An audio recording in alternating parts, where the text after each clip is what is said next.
Okay, like Adam said, I am Emily Longshore. I'm the lead interpreter for Deaf South Outreach that Adam is over, and I'm the interpreter coordinator for all of our staff interpreters and foreign language requests at USDB.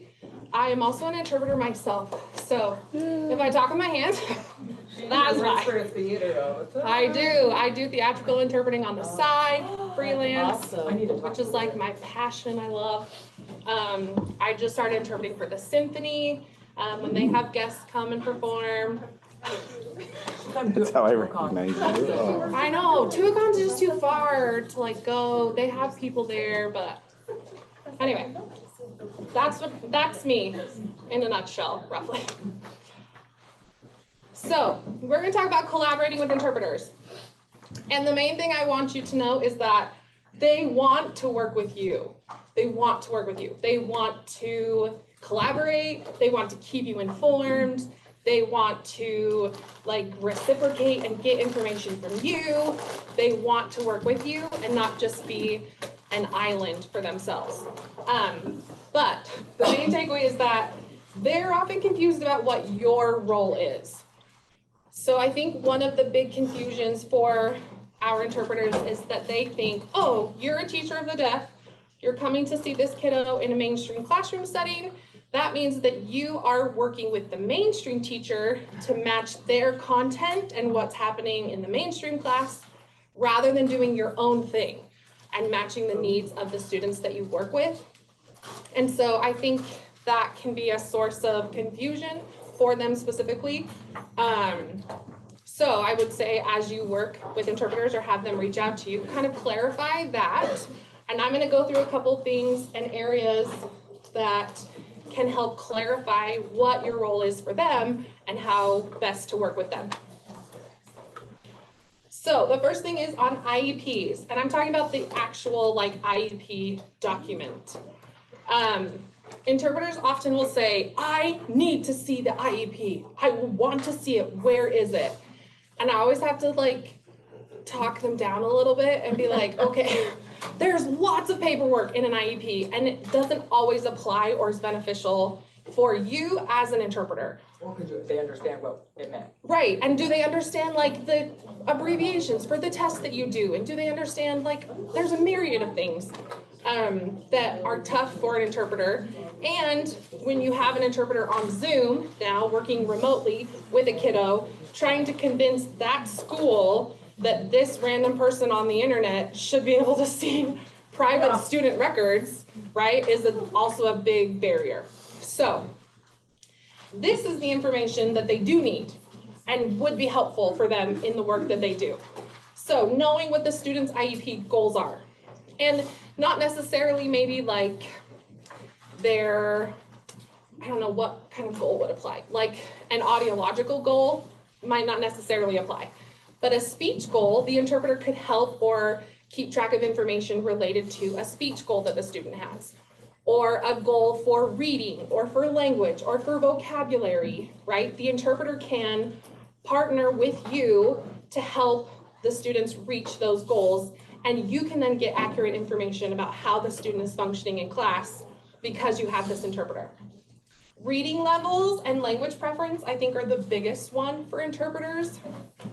So many of our students are language deprived, and so they are already taking content from a mainstream teacher and simplifying it or matching it to the student's preferred level. And sometimes they overshoot that level, right? Sometimes their interpretation provides the content, but also is over what the student is actually capable of and what their current levels are. And so having the interpreters know those levels is beneficial for them as they're trying to match the student's preferences. And then any accommodations. So things like extended test time or going to a separate room for something.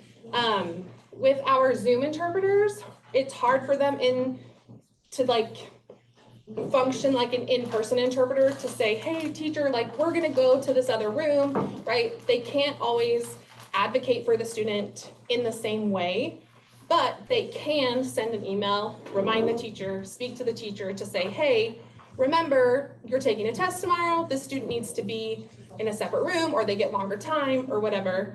They can still advocate for those students' needs and accommodations, even if it looks different than having an in-person interpreter versus compared to a virtual interpreter.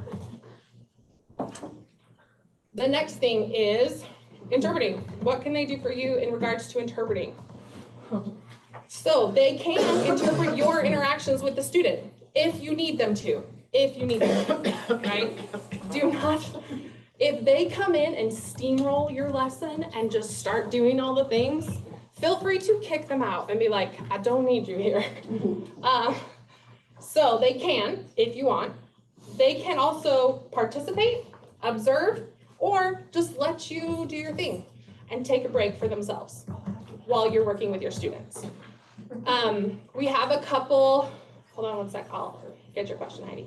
We have a teacher who has the interpreter participate often, the interpreter, and they work together as a team to coach language out of the student and provide examples and be a language model.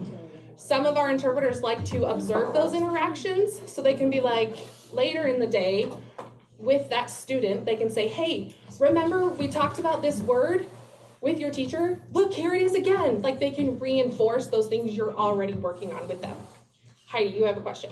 Yes, so I've had an interpreter and she did wonderful, and whenever we were trying to work on like a speech goal, she's like, do you want me? I was like, and sometimes I did, sometimes I didn't. Yeah. But my question is she got to know my student well enough that could I ask her if, since she knew that student and kind of what the goals were, that part of her role could maybe help note take for me or something while I was doing speech? Could they?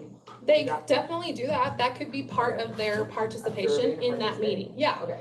right? If they're taking a break, if something is scheduled, like, Not part of their role. right, it's not part of their role as an interpreter specifically, but they're part of the IEP team and they can take notes. Like they're already there. They can take notes for 15 minutes. It's not a big deal. But just ask them, right? If they're expecting to take a break so they can go to the bathroom finally, it might be hard for them to take notes. But ask them, communicate with them. That's the point. Question, yeah? So some of these activities seem like beyond their role as an interpreter. Are they hired also to be an aide? Like if they're going to advocate for the student, is he sending emails and stuff like that? That's like, yeah, that seems like beyond their role hired as, our understanding of an interpreting is like eyes and ears, voice for the students, and limited to that role. This is a more expansive role? It's not a more expansive role. It's different for an educational interpreter in the educational setting. They have more responsibilities than just solely communicating and facilitating information. So do they have like a delineated, you know, something printed? Where do we find that information that we can show to our district to say they could take on a bigger role? Or like if they're hired by our district versus hired by an agency, does that matter? it does matter. Okay. So I would say it's going to be up to your district to figure out what that role is for the interpreters that you work with. For USDV interpreters, we work really hard to train them and teach them about what they could be doing outside of a normal interpreting perspective. I will also say educational interpreters have lots more training than an agency interpreter coming in does.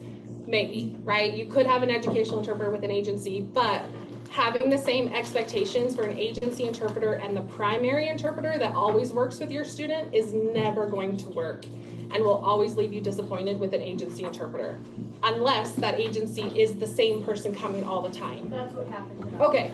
It's hired by an agency, but it is the same. But it's the same person all the time. Okay, so then those expectations, right, could be equivalent to like a primary interpreter for that student because they are at that point. But they also, that they're not an aide, so they cannot help out in anything in the classroom.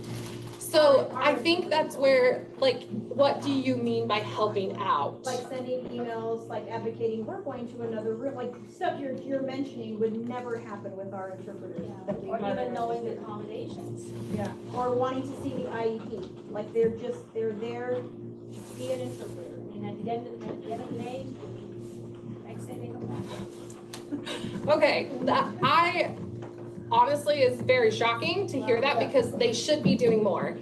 advocating for the student is part of their role as an interpreter. When they're interpreting tests, they can say, this is an IEP accommodation, we need to make it happen. Now, they're not saying, we are doing this, I'm polling the student. That is not or shouldn't be how they're communicating something, but reminding the teacher to say, hey, they get extra time, or they could go to another room. That is definitely something that educational interpreters should be doing, in my opinion. This is the interpreting world according to Emily as lead interpreter at USDB.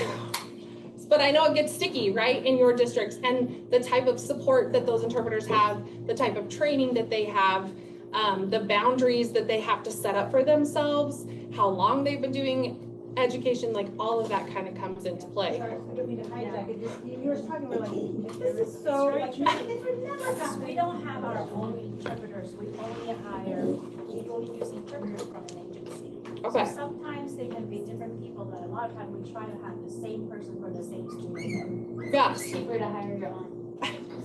Sorry, we didn't mean to hijack. No, it's fine. No, I appreciate that. Like, It is different. It is different. so different. So honestly, I would recommend printing out or having some type of document that you can give to those agency interpreters or even the agency at large to say, hey, these are student-specific goals and accommodations so that the interpreters are aware that they can start partnering and collaborating with you on So that's what I'm that. wondering, is there like a sort of a code of ethics for educational interpreters as a whole that we could? Yes. Amber shared that a year ago. Yeah, I can add it. I'll add a link to that specifically on the end of my slideshow. So when it gets shared out, you can have that.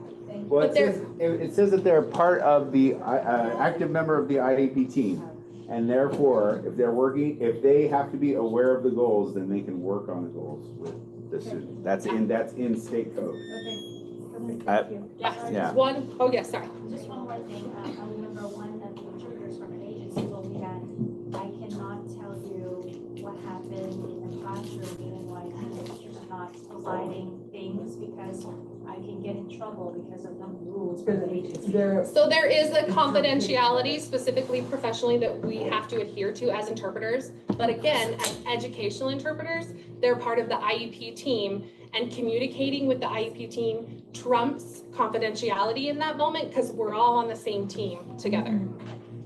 Question over here. No, I was just gonna say, I think it gets really murky for our interpreters because one interpreter might be like really, really hands-on and the other one is like, no, not my role at all. So then I think teachers get this like mindset like, oh, you're another 8 in my class, amazing. Yeah. And then the other interpreter is like, no, that is not my thing, so. It does get murky based on, right, how interpreters are behaving. And so I think for your district coming up with a standard, like you can work with the student one-on-one to re-emphasize concepts you've already interpreted. You should be doing that as all of the things, but you can't be making copies for the teacher because then the next interpreter that comes in could work with the student, but is like, I don't make copies, right? And so clear boundaries for everybody so you can kind of shift the outliers back to the middle.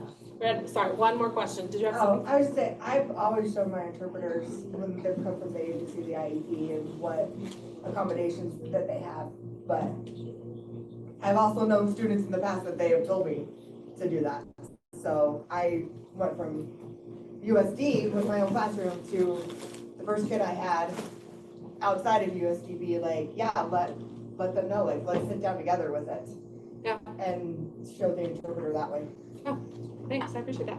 Question? Yeah, well, I was just saying, it also depends on the age of the student. Because if you're working in like pre-K, Right. K through third or whatever, you're gonna be a lot more hands-on. Right. And almost more aid-like, but not an aid. Right. But more aid-like, I guess. Yes. Whereas the older the kids are, they're going to be more, you advocate for them, but they're much more independent as they get Right. older. Yes. So it depends on the age as well, but like, if you're working with, you know, a first grader or something that's both deaf and other disabilities, and you've got one aid there, then you're gonna be helping to keep the student from. Right, like you can Whatever. help with behavior things because ultimately you're part of the IEP team, you're in an educational setting, which means the safety of students trumps your role as the interpreter in that moment, right? The safety of the school at large becomes a bigger issue than, oh, I'm the interpreter, I can't help you chase a child across a busy road, right? Like, it gets The point is sticky. be a human, right? Right. Be Right. a human. Yeah. Or if there's a human, Not a if there's a robot. warm body Yeah. in the room, be that warm body. But if you are asking the interpreter to do things that pull them from interpreting, they will push back, because again, that's not why they're there. Question? Can I say that as a teacher of the deaf, it can be tricky sometimes because you'll have one interpreter come in and they're like, that's against code of ethics. Yeah. Even though you're saying, like, Yeah. they use the code of ethics to get out of things they don't want to do Mm-hmm. and then ignore it to do things they want to do. Yep. So a lot of times it's that like route like this, depending on who they're talking to and what they do and do not want to do. So And do I you would come out and talk to districts to their interpreters? Because if they are USDB employees and they contract with us, they're not. then yes, we do. I But was if they're gonna not, we can't, as USDB, we don't, or we haven't in the past provided that consultation. Yeah. It just, as a teacher, it's a nightmare for us because it's like, depending on what interpreter you have Right. and their attitude, like, We put it in our job description too for hiring, like, these are your responsibilities. yeah, the ones that have seasoned contracts though. Yeah. They do what they do. You can always talk to me and I'll make sure. Right, whoever the interpreter coordinator is on So your we district. We use the NAIE, Mhm. like code of ethics, and we also have a handout that goes over the role for teachers, and we just explain clearly, like, even with our paraeducators, that the role is communication, and if the students' needs are being met, if there's no communication happening, then I can help you Right. with this other thing, but like priority is the student. Correct, yes. And the NAIE ethics are what I'm going to attach to the end of this. Because that's specifically, that's the National Association of Interpreters in Education. They created their own kind of code of ethics for educational interpreters that are separate and different in some ways from the professional code of ethics for interpreters that work at large in the community. So I'll include all of that for you guys. Tutoring. Again, this is in our job description as part of being an interpreter at USDB, and it functions in unique ways. So one, it happens outside of a typical classroom work time, because again, like Amy said, the priority is communication and making sure the student has access to the classroom. So if the student has a study skills period, or if the student meets in the special ed classroom for 30 minutes, or however long, whatever, the interpreter can work one-on-one with the student in that time to reinforce topics they've already learned and covered. Now, they can't teach new concepts or create content for the student to work on, but they can reinforce things they've already done. They can provide new examples to help the students understand content either the mainstream teacher has already covered or you have already covered.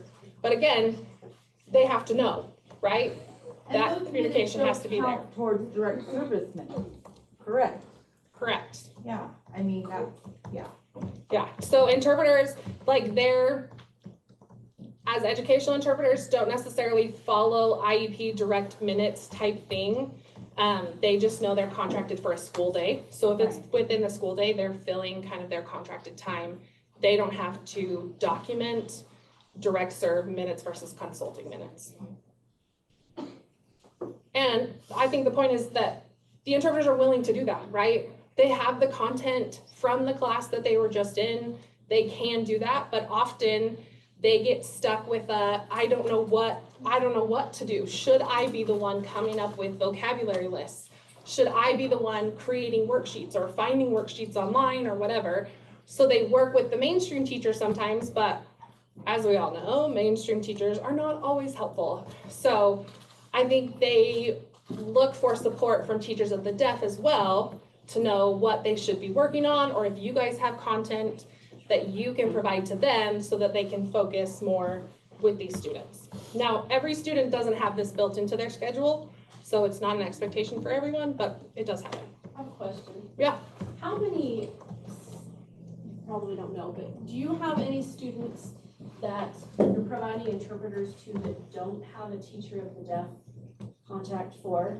Because I'm working with a USDB interpreter this year, and she said this is the first time that she's had a teacher of the deaf assigned to the students. So are you seeing a lot of those? No, in Deaf South and Outreach, we always have a teacher of the deaf contact. Now, if you are working in Salt Lake District or even northern Utah, if that interpreter has shifted from being with a campus student who is mainstream for some classes to a contract student, then that would be a new thing for them to have a teacher of the deaf. But USDB as a whole always has a teacher of the deaf assigned to a kiddo, correct, Adam? Yes, Unless they're 504 sometimes now, for us. for us. For us, USDB or for Jordan? Jordan. Okay. Not always, because Oh. like for my son, I rejected one, I didn't need it. So Okay. I told them, don't bother, we don't need it, so Okay, parents could be rejecting. yeah. Parents could, based on, right, the needs of their kid. Well, I guess we have that, we did have a, So, sorry, I have another question. And we do have some phenomenal interpreters in our district. That's a sticky subject. The other thing that has been really tricky is the teachers will the interpreter is the person that they're communicating through, but they will turn to the interpreter as the expert on education for that child rather than coming to the teachers that have an educational background. And that gets really sticky because they're with the kid every day. Right. So how do we manage that piece of it, of saying, you're not a teacher, like, you're with the kid all day, Right. and that's, But you don't know educational but you philosophy. don't understand the language development piece of it that we've spent our schooling, just like we don't understand the interpreting piece of it, right? Like, it's, we both stay in our lane and get along. But that's really hard to help teachers understand that, yes, this person that's here daily, So we have, How for do the we handle that? interpreters, we have an in-servicing video that we share with the teachers at the beginning of every school year or every semester that explains, this is what your interpreter does, this is not what your interpreter can we does. share that with everybody? Yeah, I can add a link to that too. I'll add it to the agenda right now. And so that explains more clearly, but it also probably sounds like a staffing thing where you have interpreters that are like, I've been doing education for a long time, right? And for sure, we learned some stuff Yeah, about the education but it's setting. hard because we had a teacher for 8 months, not actually even interact with the child at all. It was always like, oh, you got that with them? Okay. Yeah. And it's like, do you even know where he's at academically? And it's like, well, the interpreter said he did great on that. How much of it was interpreted versus how much was scaffold? Like, and it can't be interpreted when it's a standardized assessment. And that was another thing of, well, on the IEP, I get to sign everything. And it's like, not a standardized assessment. You mess up the standardization of it. So it's like, it just gets really sticky sometimes. It does. And I would just recommend like training the interpreters to know, again, what their boundaries are and where they can function, and training the teachers that you work with so they have a more clear understanding of who does what and what individual roles are. But it's always going to be messy, for sure, because I think in my experience, mainstream teachers are like, oh, a person that's exactly focused what on the deaf kid, right? And they kind of Not my just, responsibility. yeah, they just let it go. And then the interpreters are like, actually, I still really need your help. And so I think we all are feeling that, right, from mainstream teachers. And I think they're just overworked sometimes. I just have to help myself, right? Like, they would do better if they knew better, but they don't know better, and they're overworked. Okay. Sometimes the interpreters will reach out to you for extra support. And because you are going to that school physically with the student, however often you go there. Some of those things could be schedule changes, like, hey, they're on a bell schedule tomorrow because they have an assembly. Or, hey, they're having a lockdown drill tomorrow. If there are special events happening, back to school night, or what did I have recently come up where there's like a parent meeting for a class specifically and the student is coming, but it's after school hours, and the interpreter might have heard something mentioned, but don't necessarily know the specifics on if that student is attending. Technology issues, this is a big one for my team because we do a lot of remote interpreting on Zoom. And so having someone who is going to the school that can kind of check in on the tech that's there. How is their iPad working? How is the laptop working? Are teachers using the FM system, right? So interpreters can help with that, in managing the tech in that way. Not in managing it, but they will be the ones to be like, we've noticed that this teacher doesn't use their FM system. Ours won't do that. They won't, No, they say text not mine, they don't need it to see me interpret, like, it's not mine. okay. Like, Well, I'm sorry, But if the students I relying on an sound FM really system, toxic. that's fine. If the student's relying on an FM system, then it's still part of their IEP, and as the interpreter as part of the IEP team should still be accommodating those things. We've had those conversations. I'm so sorry. Yeah. Sorry. Again, this is just Emily at USDB, right? Well, can we have an Emily? Or what if Emily's interpreter? Can you share your Emily-ness? Can I share?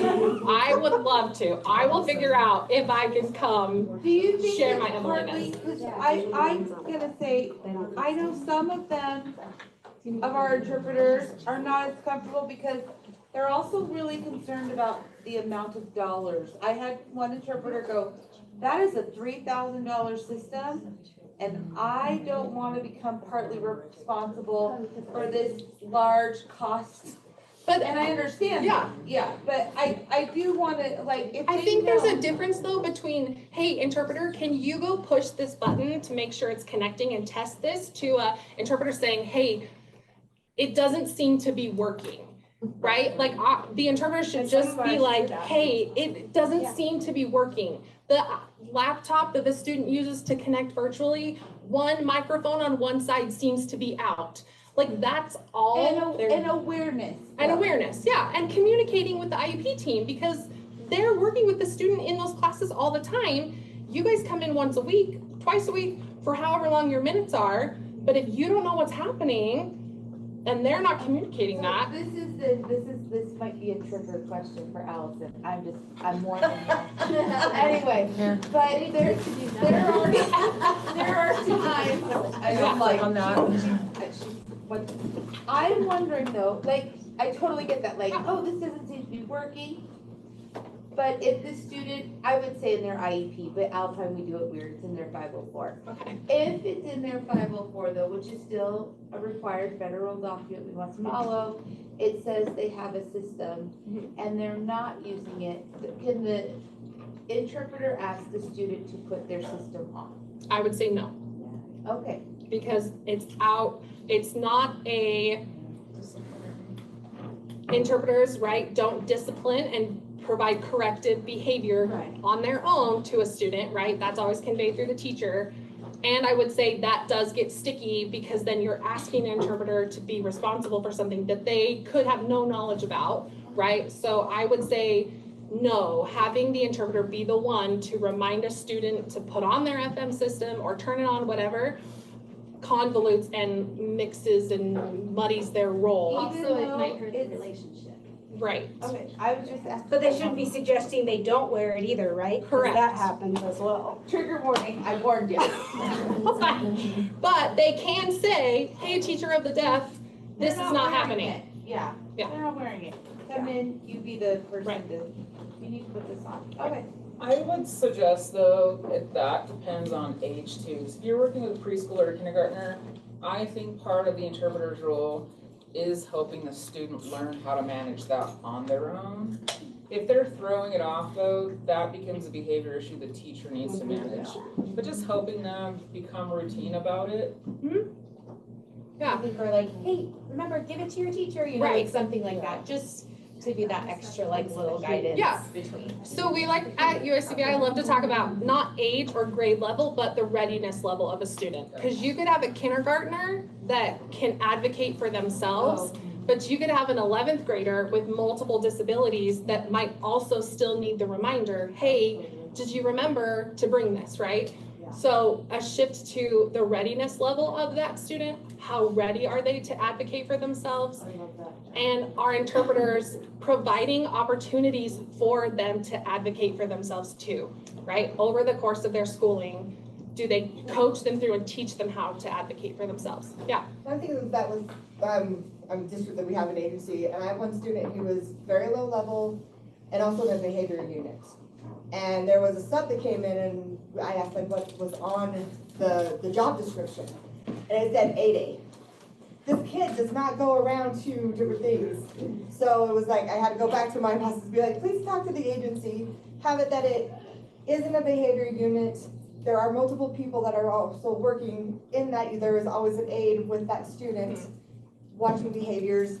and it will tell you how to work. And so we've had some come in that work wonders for this student.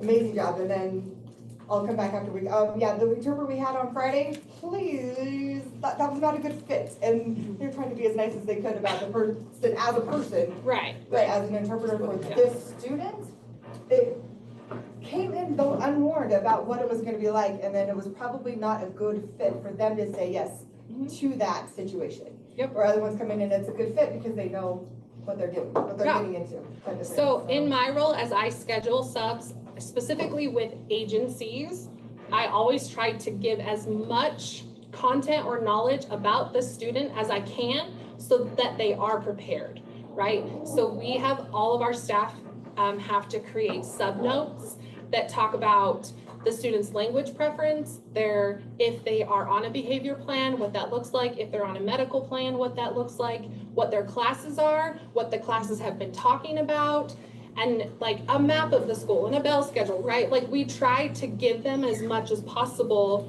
because we know an agency interpreter coming in is gonna be like, I know how to interpret, right? But like they don't have any of that other context, and expecting them to fill the same role as the primary interpreter is unrealistic and not fair to them. So preparing them as much as possible, and whoever does that for your school, right? For USDB, our lead interpreters do it, your school districts, whoever's managing interpreters. Would an agency though have certain interpreters they tend to more send to schools who are more experienced? Yeah. With that, I'm just wondering, I don't know how an agency. No, they definitely do. And a lot of the agencies have a software program that they use for their own scheduling. So if you ever have an experience with a bad interpreter, not bad, with an interpreter that doesn't fit with your school, let the agency know that. And they can make a note so that when the system starts filtering interpreters for a job, it won't include that person to send it out to.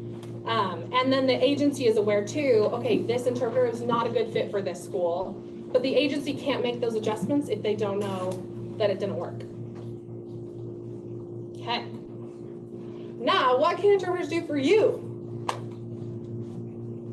So, they can be your eyes and ears in the classroom. How is the student realistically functioning in a mainstream classroom, right? Based on your caseloads, based on the schedules that you have with your students, you might not always have the accurate image of how that student is functioning in a classroom. Insight, how is the student using ASL or accessing English in their classroom? That interpreter is with that kiddo all day, every day, right? Patterns start to pop up. They start to recognize those things.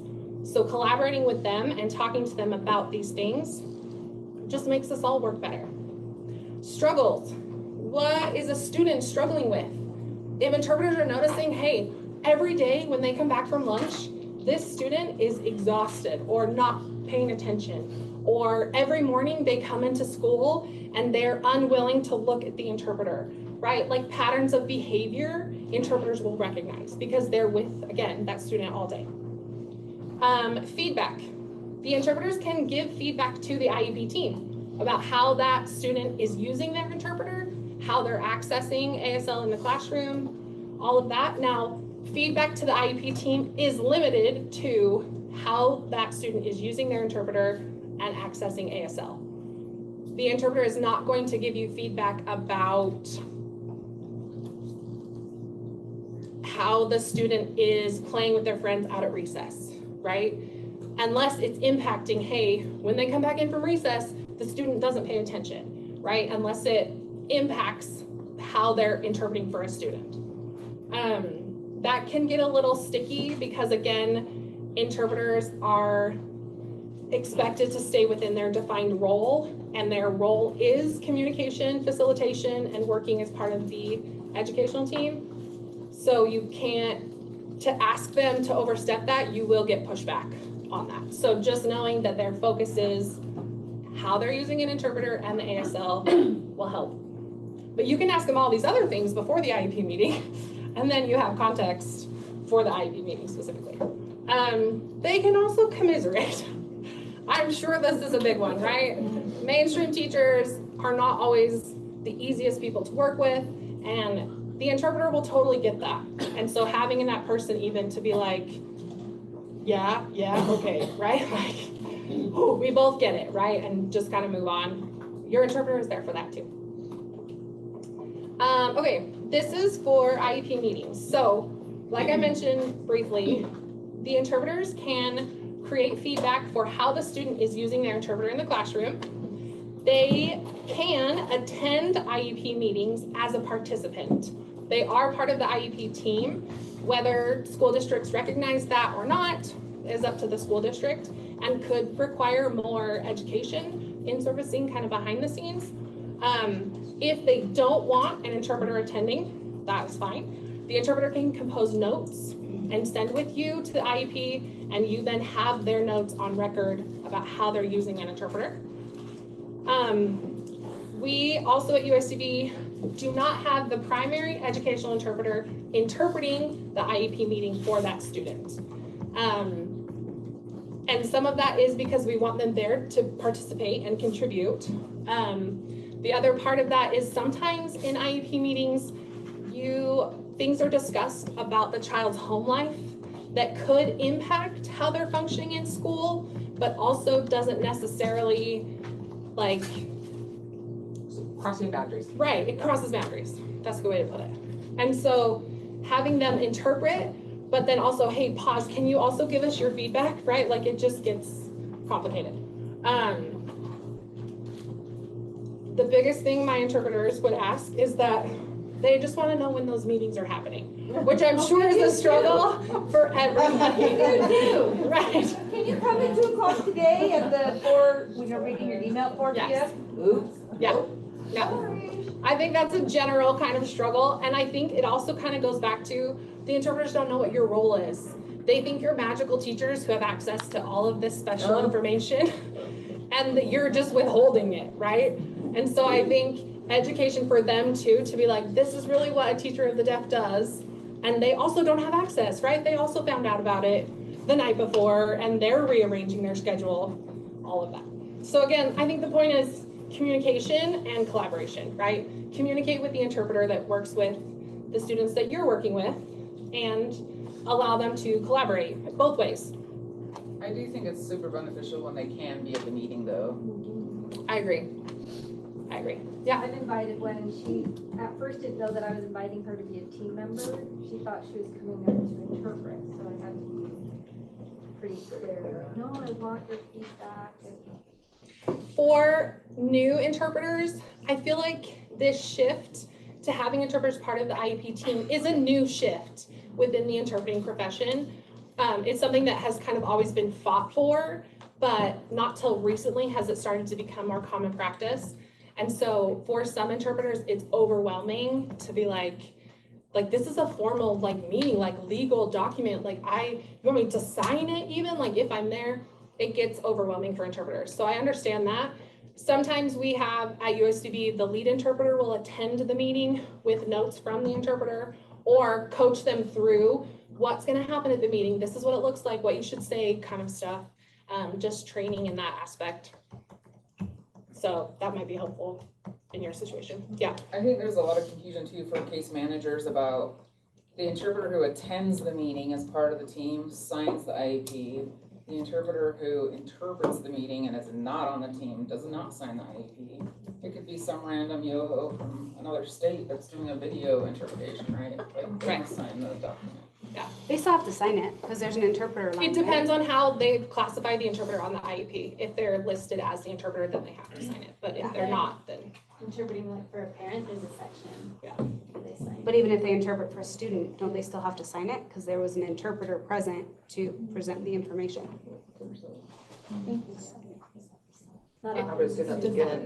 It depends on who writes the IEP and what boxes they check. Okay, we're gonna go through really quickly requesting an interpreter. So if you are USCB staff, we use this droplet form, and you can pick either the staff or the student form. So this is what, that's teeny tiny. We use different IEP docs, so it's possible that Okay, this is what that form looks like. And then when you select staff or interpreter request for a student. There's even a translate option if you need video overlay or something translated to a different language. USDB staff, you would use this form. Sometimes it can get confusing on, do I request a staff interpreter or request for a student? Really, it doesn't matter, either one. Typically, our requests for interpreters for a student is extracurricular activities, and then a staff interpreter means it's a formal type function that you would want a staff interpreter to attend. But they all come to me, so you can just pick one and I'll see it. Yeah, Belinda. Yeah, as you know, I, goodness, had this question between you and I, that if the district's paying for it, they should be the one to request, but they're like, hey, request an interpreter, and I'm like, I'm not paying, USCB isn't paying for it, so you should be the one. But if they're like, I don't know how, Right. I'm like, fine, I just want an interpreter there. So I have a slide about that. What do I do? Good, thank you. So interpreters at IEPs, like I said, we want a different interpreter to interpret the IEP meeting versus the one that works with the kid in the classroom. And some of that is so that the interpreter can participate, but IEPs are complicated. There's like heavy language, there's testing acronyms. For some of our educational interpreters, it is outside the scope, of kind of what their skill level is. And so we like to send different interpreters to interpret those. This is where Belinda's point comes up. So USDB can send interpreters for new potential USDB students, which is what happened in Belinda's situation. For rural areas, we can send an interpreter either in person or virtually, depending on the meeting, for testing for the first IEP meeting. We, however, don't provide interpreters for deaf parents of non-USDB students. So I get this question too, where a school district will reach out to you because you're teachers of the deaf and say, hey, we have this situation. So if the school district is asking for an interpreter for deaf parents, but we don't actually work with their child because their child is not deaf, it is on the school to provide that interpreter. So again, you can email me and I respond back with the list of agencies that they can contact. So that's kind of when and when we don't provide interpreters.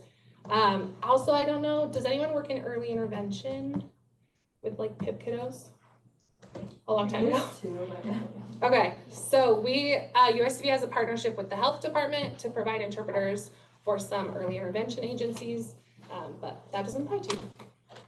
So are you guys paying for all the interpreters for these kids that are out, itinerant students that have a USDB professional? You guys are paying for all of them? Yes, so we get reimbursed USDB for contract students that are in large school districts that meet the state's 3% rule. We get reimbursed for those contracts, but for Deaf South and Outreach, those are not those school districts. So we cover the cost for that. Okay, what has been your experience outside of the things we've already talked about? Struggles you've had with interpreters, good things, successes even you've had, or uncertainties that you're like, what should be happening, what should not be happening? Yeah. I have this one little student and they have apraxia, and so we're teaching them sign language because it's a very severe case. And I love it when my interpreters come to our little sessions because it's boring to see the same person every single day. And having like a new person in there, we can ask questions. I can make sure that, you know, I'm like helping guide them to like ask the interpreter a question, and like we can kind of then, or I can ask the interpreter and she can watch with it, vice versa and stuff. So I love it when they are able to join. They love it too, right? To do something outside of just straight interpreting, to participate. They are good at role playing things and helping, right, teach students to advocate for themselves. We love to do that. Heidi. I have a hard time when I'm working with a student that has either an interpreter sitting next to them, because all of mine is virtual. Whether it's they're with them actually in person or on the screen. And more so in person, if they're in person, of putting my hands in my pockets to not sign the things that I know, and being like, oh, look at your interpreter for that. But then they're, you know, and then they're looking at the interpreter, but then they're looking at the interpreter for answers. I'm like, focus on me, I'm trying to teach you. Like, I'm probably just confusing the crap out of this kid. But it's like, But it's also, that's a good then skill I'm for like- the kid to learn, right? then I'll Like, ask him who to be like, should was I right attend in to? signing that, Yeah. in that order, or, and they're like, yeah, you're right, I'm like, okay. Yeah, so checking in So- with the interpreter, right? And even having that discussion like, okay, sometimes I might sign, sometimes I I don't mean to won't. like step on your toes, I just, No. Interpreters are good at like judging a situation sometimes and being like, no, oh, yeah, now you want me? Like, we kind of do this like dance back and forth. But it's good for deaf students too, to be like, I didn't necessarily get all of that from you, and they'll shift to the interpreter, and the interpreter knows and recognizes that and is like, okay, let me catch you back up, and then they're like, oh, okay. So that is fine. Don't feel awkward about that. It's not a big deal. Carrie, and then back to you. So I have a new student who's in a BD unit and he's on the autism spectrum. Okay. So I did an observation an hour long.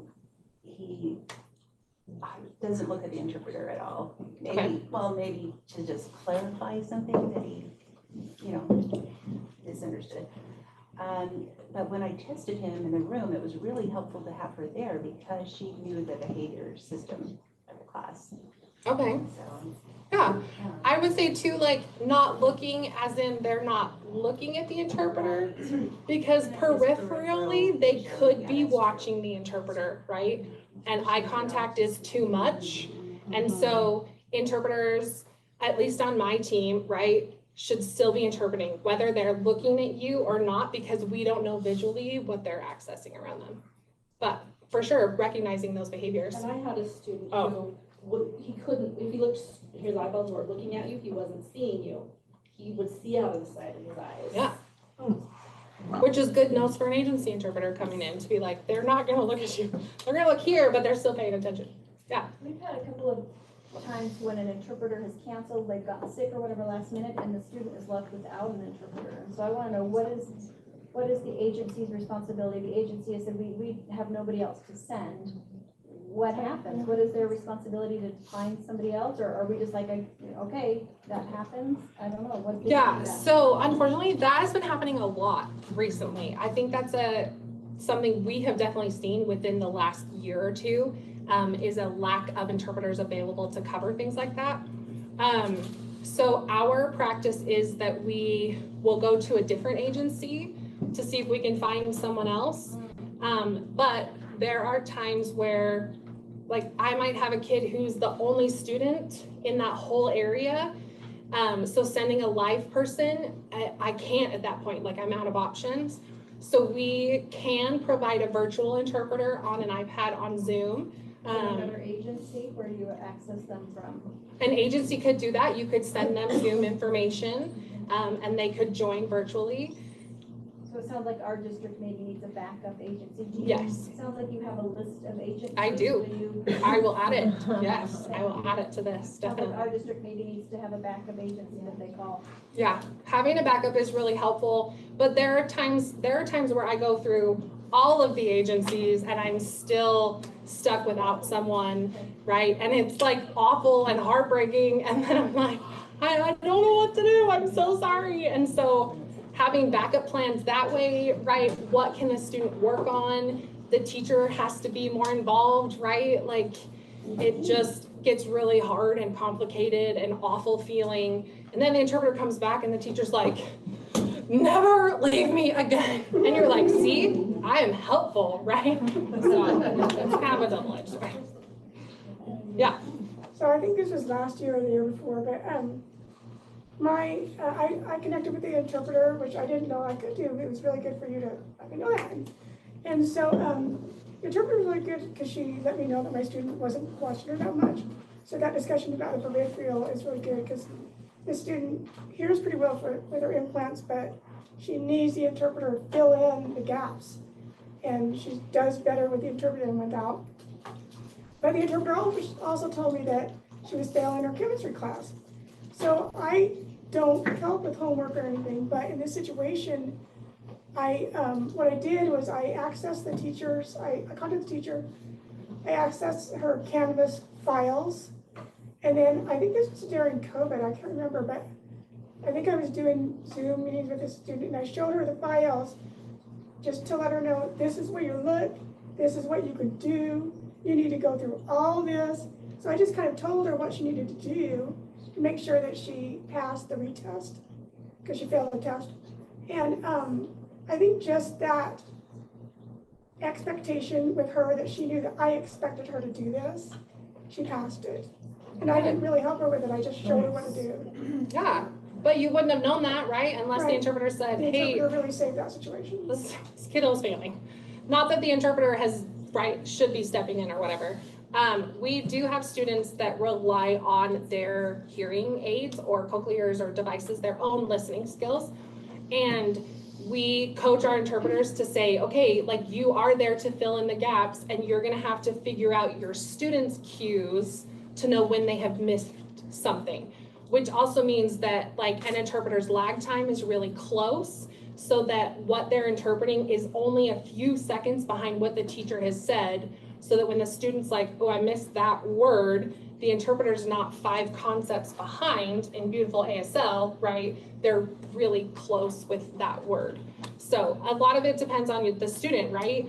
And what they do and their age and their readiness level and kind of all of that, and on their IEP, right? Like what are their goals for listening on their IEP? Is that something that has been documented that the interpreter can know going into it of how that student uses an interpreter? I have another question. So yeah, we have some high school students. Usually a high school class is about 90 minutes long. So I've had an interpreter who came to me and asked, can he or she have a partner? And I said, well, I don't know, because I don't arrange. This is something definitely you can talk to your agency about. What is the rule? Because they're there all day with the student. Right. All the time. So that gets sticky for sure. And I think a lot of it depends on the content of the class specifically. So I can just tell you kind of what we do here at USDB. If a class is very heavily content, an AP class, a complicated science, math, English class, whatever, and it is 90 minutes, there is research that shows an interpreter's work starts to decline after about 20-25 minutes. So we do try to send a team interpreter so that they can take turns and have breaks to make sure the content is there for the student most accessibly. But that same setting a blanket rule of if a class is 90 minutes, it always has a team, doesn't make sense when you're in ceramics that like has a lecture for 20 minutes and then the kids just work, right? Because then you have 2 interpreters just sitting there, which is great and fun because then you can like chat and it's fun and like have a team, right? But it's a waste of money at that point. So I think for us at USCB, it's a case by case and student by student basis too. Students, right, that are accessing their own hearing and the interpreter's the backup, right, like might have different needs than a student with language deprivation where the interpreter is really matching their level and doing extra work. You just kind of have to figure that out and make that judgment. And I think relying on an interpreter's feedback is helpful for that, but just having a blanket rule gets hard, especially because we're in education, right? Like our money is limited and the amount of funds we have to have 2 interpreters for all the things like would be so great and helpful and definitely fits current interpreting practices out in the community, but is unrealistic for education. Yeah. I'm just curious your expectations for your interpreters to accept assignments. Like if one typically, like we have an interpreter assigned to a specific student, if that interpreter is gone and we ask another interpreter to go and perhaps this student has special needs or it's preschool, what if the interpreter's like, but I'm not as qualified or someone else can go or I'm gonna take a person, like what are your expectations there? Because I have Same interpreters. They all freaking deserve access. I don't care if they're lower, like I definitely fight the battle between I need you and you're not doing it, like you're available, you could go, and the same of I need to respect your autonomy to make that decision to accept an assignment or not, because that's also part of interpreting code of ethics, right? they're contracted to work during those hours, and you have an opening, and you have a kid who's getting screwed over by not having access. Right. Then our policy is if you decline work, if you are available and you decline work, you don't get paid for that day. Oh. So either you don't get paid and you have to use your own PTO to cover that, or you just go home and then you don't get paid for that day. So we offer the option to be like, okay, your student's not here today, these are your options. And we have added to that over the years, right? As our campus programs are desperate for help for aides in the classroom, that is an option too, right? You can go team in this situation, you can go fill in for someone else who's absent. You can go to the campus and help at the school because they need help. And if you don't want to do any of those things, that is fine. Then you don't get paid for today. And you can be done and use your own time to cover that. Which is where the interpreters are like, well, we're not working for the agency, so you can't not pay us. We have a contract. Then you said, okay, then according to your contract, I this know, is but where what I I'm need saying you. is like with the agency, it's easier to do that because they just decline the job But they're and then they taking don't a come. personal day But at that point, they're taking a Yeah, personal right. day. Which sucks as a scheduler. And I'm like, I really need someone at this school. So then you have to reprioritize, right? How you tell them options. Okay. And our life friends go, We don't have people to teach. We don't have We people. do not, we have kids who are, no, Right. we have no teaching options right now. Yeah, so I think, right, like holding that expectation to those interpreters, sometimes it's really hard as the lead interpreter to be like, I know you don't love this student in this situation, but this is where I need you.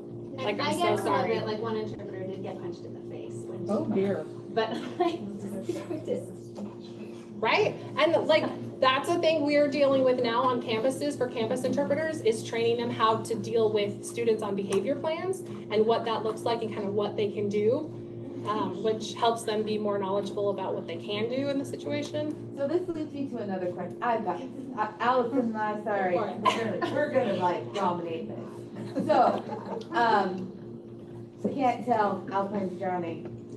Just remember, What? norms of collaboration. Yes. This is my thought, sir. Yes, thank you, I did need that reminder.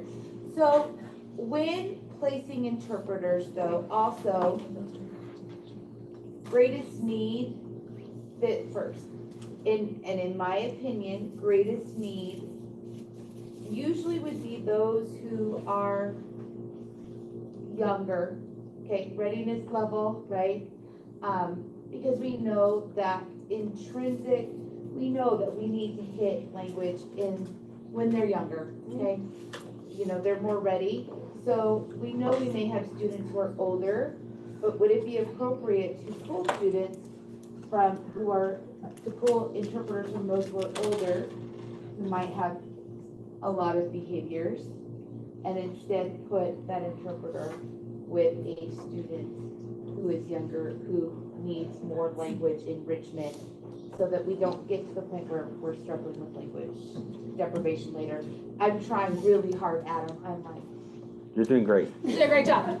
I would say that sounds very difficult to navigate and tricky to find. There's no best answer, right, in that situation.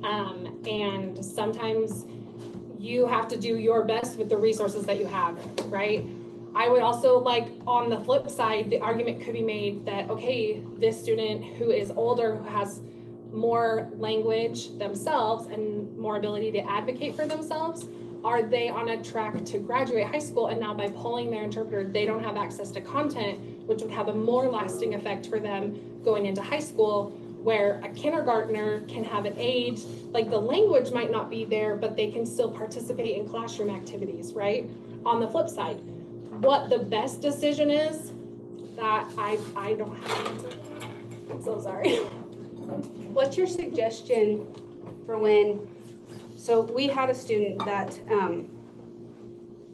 in the past, Amy did ASL, I did spoken. We kind of disagreed on whether an interpreter was needed, and then later with time, the interpreter and Amy and me and the teacher all said, she's not using it at all. Child was implanted at 6 months old, 9 months old. Earliest implant I had ever seen, and she does fine, but her older brother has signed support in school, and so mom is demanding signed support.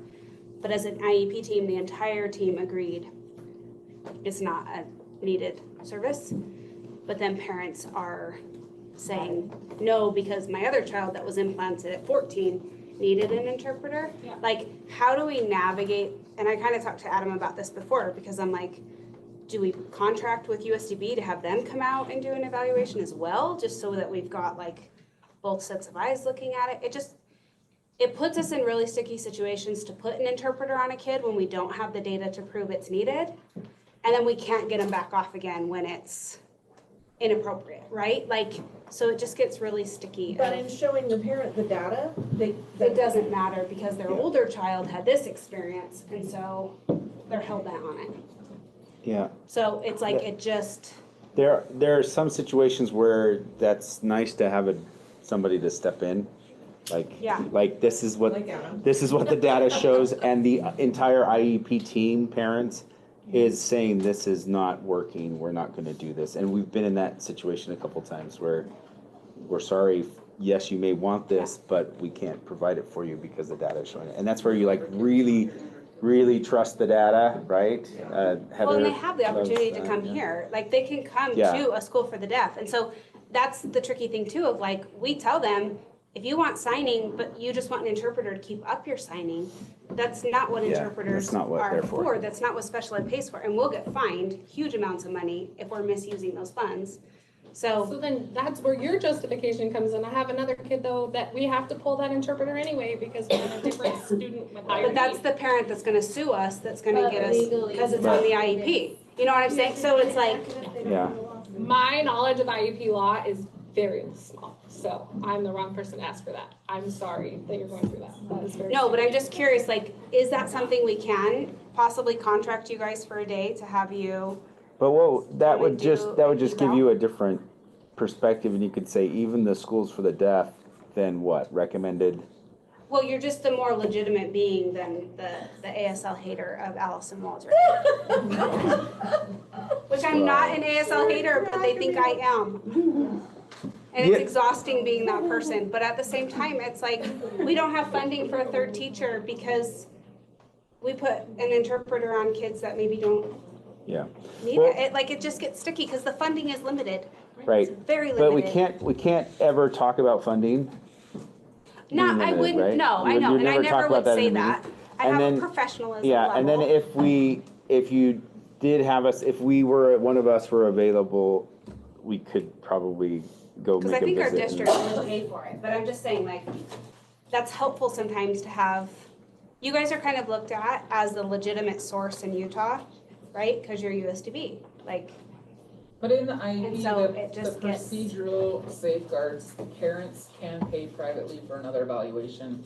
So I would put it back on the parents. If you don't believe our data. Oh, good idea, Amber, pay yeah. for someone else to prove. Yeah. the hard thing though is when that family's already in deaf culture, it's likely someone they already know that's gonna come and do the evaluation, and then, like, But also, I would also Like, say it's like, sticky. but how do we really know if they need an interpreter or not?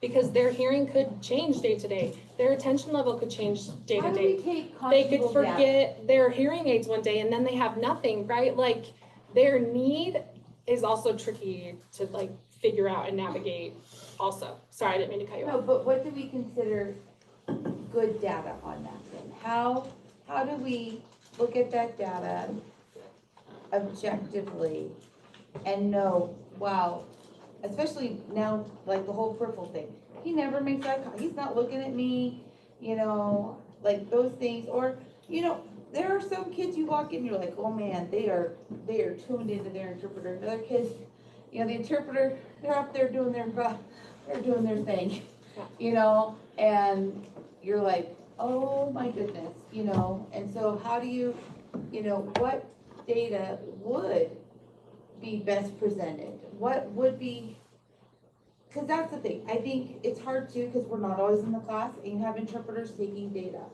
But what data are they taking? Oh, I went over and I introduced these signs today. Well, did you introduce them? Or was it just new in the lesson being taught that day? Are you tutoring more? Because sometimes I think especially with our older kids, it sometimes goes more into a tutoring role than an interpreting role, depending especially on what teacher is at the front of the classroom, right? Some teachers are like, that is your one-on-one tutor for the rest of this year, right? And then that's our job as a teacher at the desk to come in and be like, no. But what would constitute valid data to bring to an IEP to either support continuance with an interpreter or to say, you know, we think we can do better with just tech, or we can do better with an alternative communication device. Like, what kind of data might an interpreter take? Or should the teacher of the deaf work on taking with the classroom teacher? Is that like too much? I'm sorry. No, I'm you're like fine. way wordy. I don't think you're gonna like my answer though. There isn't a formal system or test interpreters can provide to show that, right? And so I would say it would go back onto you with the mainstream classroom teacher to do that. Like, you know, But a scale, is there a right. rating scale somewhere? What about the FLE? We have in the past said, okay, let's take a break. That's fine. We won't send your interpreter for a week. And after that week, we'll check in again and see how the student did based on their assignments academically, how they felt in the classroom setting, what they felt like they were getting access to, right? And we don't do that for all of our students, right? But there are some students, specifically those that rely on their hearing, who have been like, I don't think it's for me. And we're like, let's test it, right? Like, let's go ahead, we'll test that, and you can try a different format. And then relying on the students' feedback, again, based on their readiness level and how accurate that is, to kind of see what their preferences are. And we did that, and then the parents came back and said, she just wants her there. Sometimes you just see way Do you know what like, and the teacher said there was absolutely no difference at all. Yeah. But it get, you know what I'm saying? Like, it's just hard. It's just hard. I have another, I'm so sorry. We gotta move on. Alpine is not doing as bad as it. We're not, no, I just have a question, like, at what, do you start with interpreters even in a younger age? Like, this isn't a, or do you start when they're older? Because we also in our district have signing paras and. Okay, so that's a good question. And then This times. is my last answer. It's going to be different because we have campus programs, right? Okay. So for our campus program students, they're not mainstreamed until they're in middle school and high school. So then they would have an interpreter. For our rural students, they don't have anything else. So I have kindergartners with interpreters because they don't have other options. I'm a preschooler with an interpreter. Preschooler, right? Like, yeah, I guess preschool's my youngest. So But if you had different options, would that change? maybe, but again, it's up to the parents. Do they want to send their kid to a campus program or not? We have to respect that. So, questions or issues with USCB interpreters? Here's all my contact information. Oh, it's fuzzy. Sorry. It's so funny. It's still funny. So I will add resources and things onto the end of this, and then Adam will attach it to your whatever folder is for presentation. So thank you guys for all of your questions. I appreciate it.